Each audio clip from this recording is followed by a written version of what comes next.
ناظرین آپ دیکھ رہے ہیں کتب خانہ دارالعلوم دیوبند، قدیم کتب یہاں موجود ہیں۔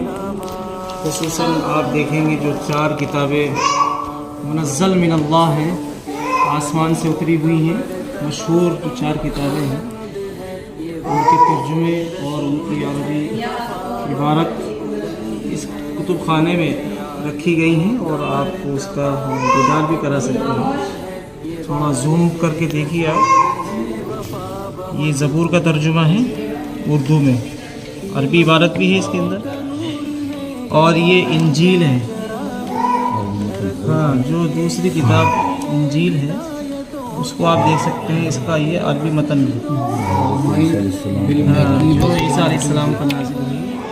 زبور جو داؤد علیہ السلام پر نازل ہوئی وہ کتاب ہے، اور جو توریت موسیٰ علیہ السلام پر نازل ہوئی اس کو آپ دیکھ سکتے ہیں، عربی عبارت میں ہے، اس کے نیچے ترجمہ ہے اردو میں اور فارسی میں، اور باقی دیگر بہت جو ہے قدیم کتب ہیں۔ دیکھیے گرنتھ، جس کا نام آپ نے سنا ہوگا، خاص طور سے سکھوں کی جو دوسرے ادیان کی بھی ہے، جو معتبر کتاب ہے گرنتھ، وہ بھی آپ دیکھ سکتے ہیں انگریزی زبان میں، اور یہ بہت ہی قدیم کتابیں یہاں موجود ہیں۔ رامائن بھی، رامائن وید بزبان اردو، وید بزبان سنسکرت، یہ سب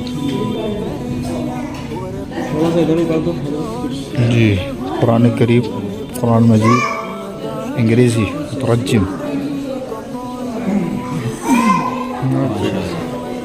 باقی آپ دیکھ سکتے ہیں، دیکھیے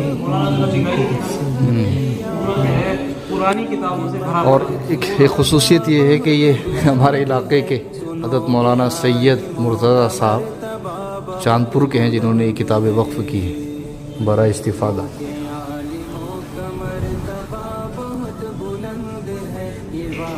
کون ہے مولانا؟ کتب خانہ موقوفہ علی الاولاد، ان کی طرف سے کیا گیا ہے، جگہ بھی نور چاندپور کی۔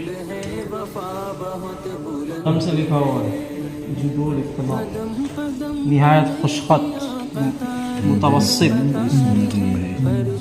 اور یہ آپ دیکھ سکتے ہیں قرآن کریم ہے جو سونے کے پانی سے لکھا ہوا ہے، استعمال کیا جی۔ وہ خطاطی دیکھیے ماشاءاللہ کتنی عمدہ ہے، زبردست۔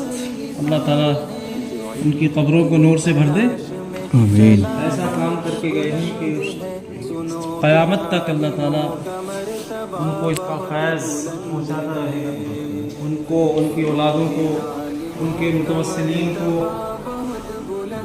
یہ دیکھیے حمائل شریف کا ترجمہ دیکھیے فارسی میں،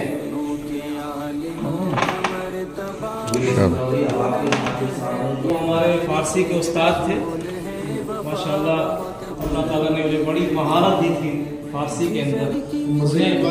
ہمارے والد صاحب کے منتہی ہیں ماشاءاللہ، سبحان اللہ، اللہ ان کے درجات بلند فرمائے۔ آمین۔ اور ناظرین آپ نے دیکھ لیا ہوگا ماشاءاللہ دارالعلوم کا کتب خانہ اب بند ہونے کی